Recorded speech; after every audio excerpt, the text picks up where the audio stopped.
allow me the privilege of acknowledging specially amongst us our guest of honor, a son of Asantehene, MP for Otumfuo, and the Honorable Minister for Education, the Honorable Dr. Yao Osei Educhum.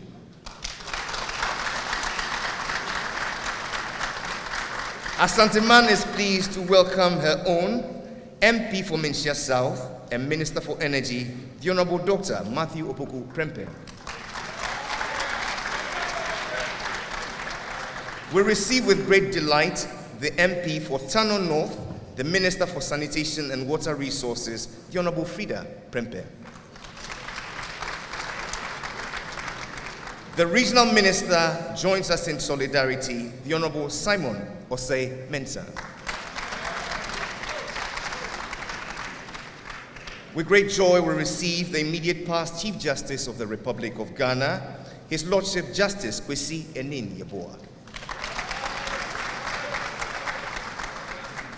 It is with profound joy that we welcome our keynote speaker, now a son of Asantehene, the Professor Tom McCaskey.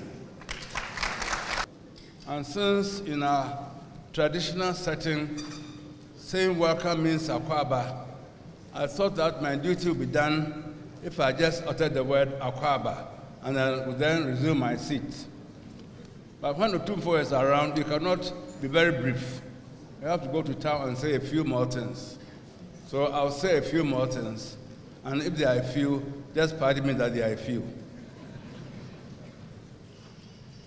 I speak on behalf of the Otumfuo Osei the Second Jubilee Planning Committee.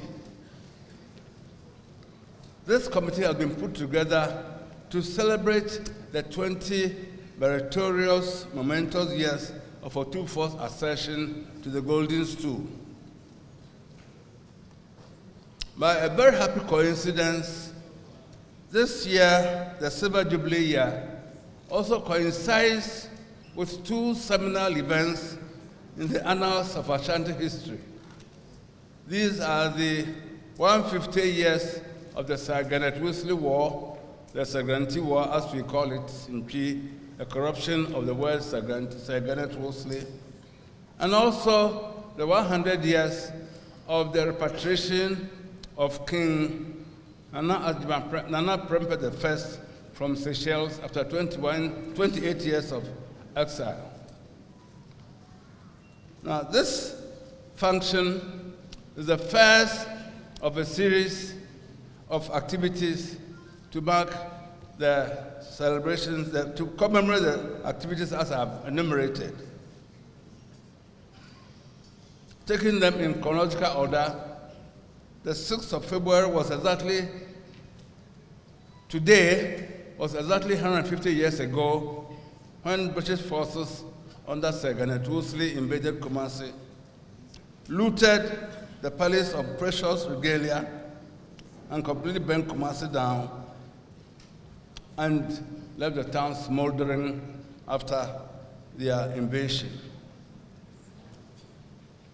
This morning, we have assembled an array of eminent people who are knowledgeable in the Ashanti history and customs to regale us with the causes of the war, the cause of the war, and Asante after the war.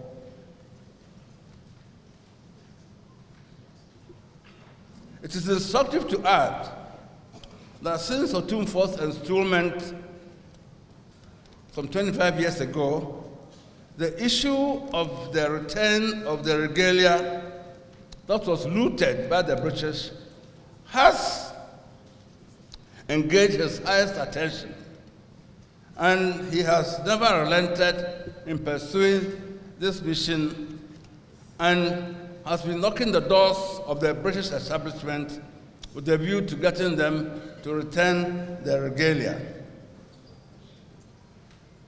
By a happy coincidence, the British finally have answered our prayers, albeit in some veiled way. That half a loaf, they say, is better than none. However, Some of the regalia which were taken to the US are here and going to be here until time and circumstances shall be no more.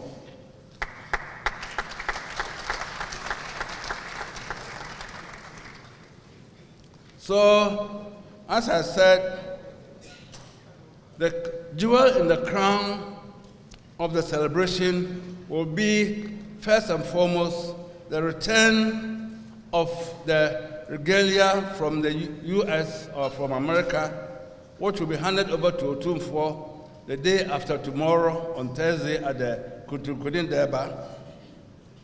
And then the return of the regalia at the British launching of the book on the history of Asante.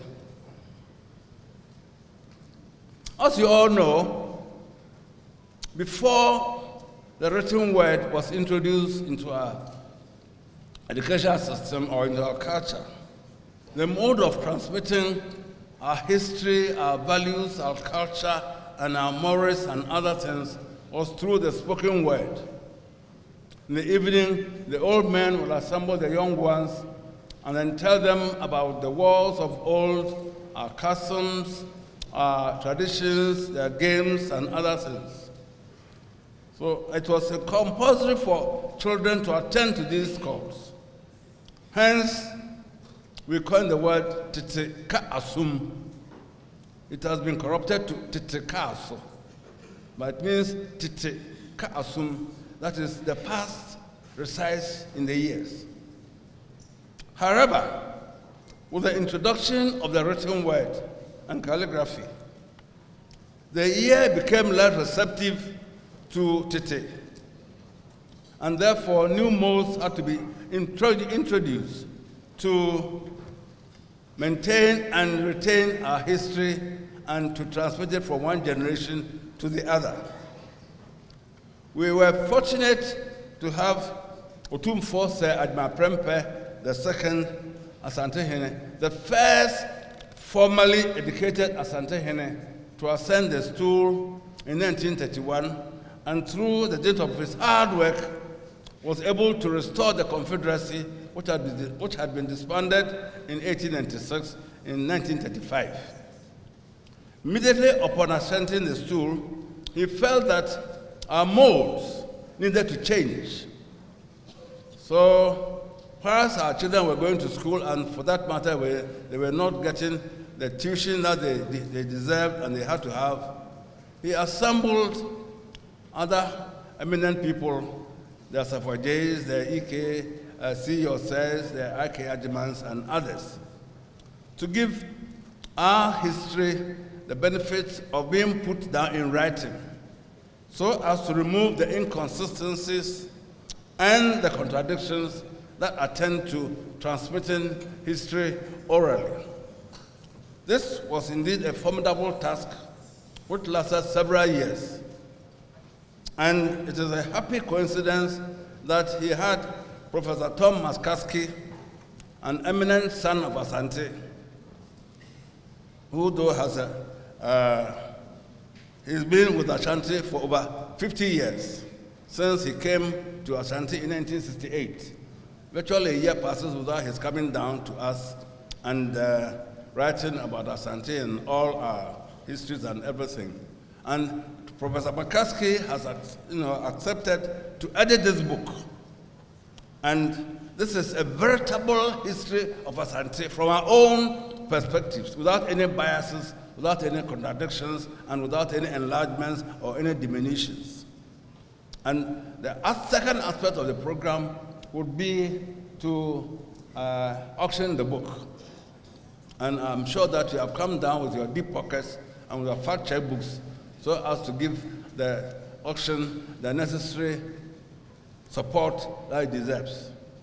I'm sure that those of you who would buy at the highest price will have autographed copies by Otumfuo himself. So, as I said earlier, I welcome you. I think I've said a few things, and if my few is not enough, I think I'll take leave and then give the floor to our eminent MC to continue the program. Thank you all very much for coming.